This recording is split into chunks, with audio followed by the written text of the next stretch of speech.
সেই সঙ্গে নেতৃবৃন্দ সদস্যবৃন্দ সবার প্রতি কৃতজ্ঞতা রইল। পশ্চিম পাশের দলটি হলো বিরোজলি স্বাধীনতা স্পোর্টিং ক্লাব খোরশেদের মোড় দলের। প্রথমার্ধের খেলা চলছে, আবারও হেড করে ক্লিয়ার।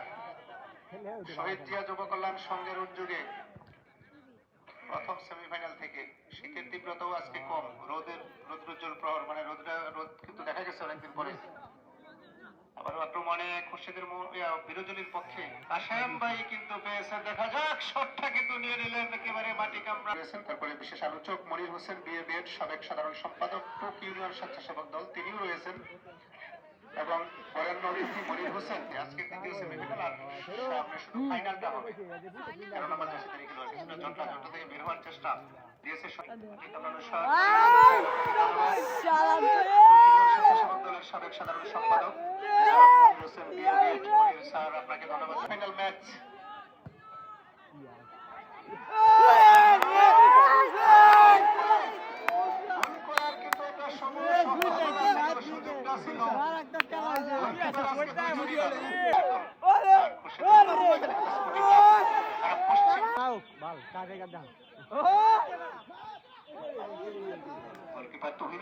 আকাশ মিজান 6 নাম্বার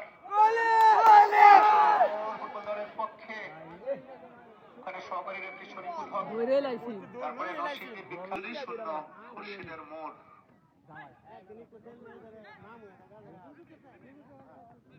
13 নাম্বার মনির স্যার নাম নাকি 13 নাম্বার তুষার নাম রুবেল পেছে ফয়সাল 5 নাম্বার খেলোয়াড় কিছুটা ব্যাক পাস সুন্দর শট একেবারে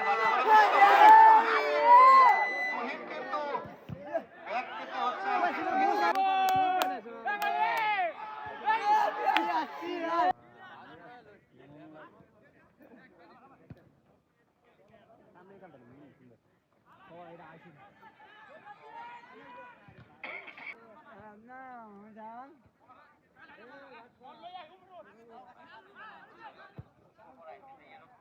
খেলোয়াড় বেশ কয়েকজন নাম করা, ফয়সাল থেকে শুরু করে তুহিন, সবার প্রতি কৃতজ্ঞতা।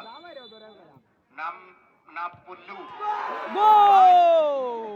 তুহিন ফুল কন্ট্রোল বাই খুরশেদের মোড় ফুটবল দলের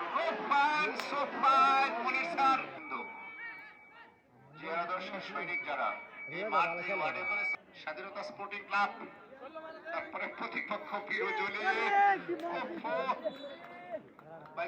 আমাদের এলাকার আগ্রহটা হবে। কাশেম নিয়েছেন মধ্যমাঠ থেকে, কাশেম ভাই শট, কিন্তু ওখানে ফয়সালের